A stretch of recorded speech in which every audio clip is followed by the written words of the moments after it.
Thank you, Alan, and good morning, everyone.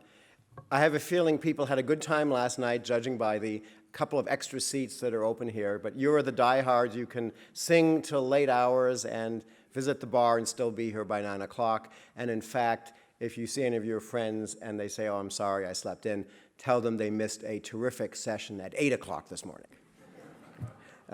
Alan and Derek, thank you so much for all the work. This is as great a Churchill conference as we've probably ever had.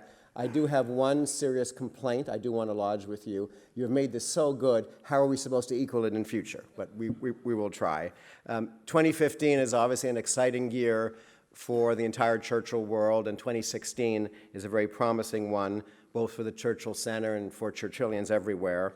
The international outpouring of interest in Churchill the last 5 months since the 50th anniversary events in January, I think validates that this man's legacy is alive and thriving. We have a lot of interesting things planned for the balance of this year and for 2016. We'll be sending out via email a mid-year review next month, but I'll just touch on a couple of the highlights. As you all know, Professor David Freeman has succeeded Richard Langworth as editor of Finest Hour. That continues to be a premier publication. We've had 2 special issues in the last 9 months, and I think this current issue has something like 15 book reviews, so it's a fantastic thing to read. Chartwell Bulletin now has over 35,000 subscribers. I think most of you get that. Our website, which John David Olson very skillfully redesigned a few months ago, is reaching about 1.5 million unique visitors a year. We had a terrific Churchill leadership dinner in New York last month, over 350 people. We were very pleased to have Tom Brokaw as our Master of Ceremonies for that. Another thing we've done recently, through the efforts of Suzanne Sigmund, we collaborated with Dig Magazine to produce a special issue for 9 to 14-year-old kids entirely about Winston Churchill. And a lot of people have said over the years, there's nothing for kids in the 9 to 14-year-old age group to read. We'll be sending out an updated announcement next week about this, and it's a great thing for your children or grandchildren to have. I was very privileged a few weeks ago to go to the Pentagon in Washington and represent the Churchill world in the presentation of a bust from the British Ministry of Defense to the U.S. Department of Defense. All the chiefs of staff and the chairman of the Joint Chiefs from both countries were there.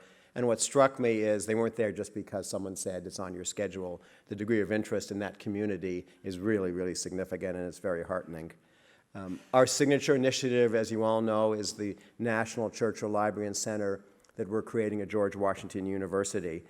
We'll be sending an updated report on that to you soon, but the quick summary is we've completed the first phase of the capital campaign, raised about $2.5 million. Many of you have participated in that with us, and we thank you for that.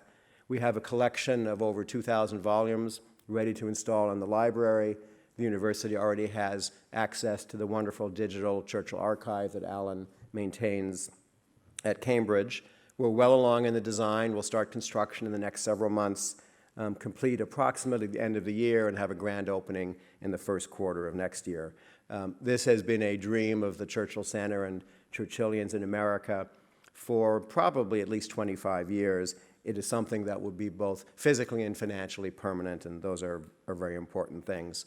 We continue the capital campaign for that because we do plan to endow a professorship in the university's history department, endow a full-time director, and have a programming fund. So those of you who haven't supported that and are interested, we'd be delighted to talk to you about it further.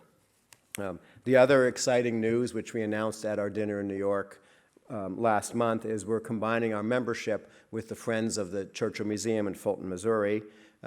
I think many of you have met Jim Williams, who is, I think, hopefully here this morning, the new executive director of the Churchill Museum.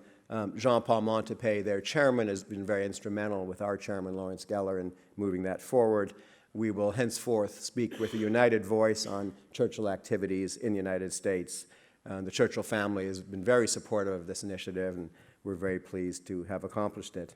And then lastly, we've had some questions about next year, because next year comes around fast in the Churchill world.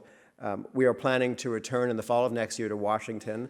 It'll have been 3 years since our last visit. That conference in the fall of 2013 was one of our most successful ever. I think we had over 350 delegates attending. The conference next year, I'm pleased to announce, will be chaired by Sir David Cannadine, and our friend Andrew Roberts will be the co-chair. We'll be putting details together of that and keeping you posted on the exact dates. You'll have a chance to see the new National Churchill Library and Center, and Washington is, of course, the history capital of America, so there are many interesting things to do. Then we're looking at New York City for 2017, a place we've never had a conference that's full of important Churchill associations. So lots of interesting things ahead for the rest of this year. If any of you are not members of the Churchill Center, US or UK, your only excuse is that you haven't heard about us before this conference. So you need to go online. Yes, you need to either go online or fill out the membership form. You should be reading Finest Hour. You should be getting Chartwell Bulletin. Unless you haven't had any fun this week, or you thought the dinner last night was dull, in which case I recommend the Calvin Coolidge Association. It's very temperate.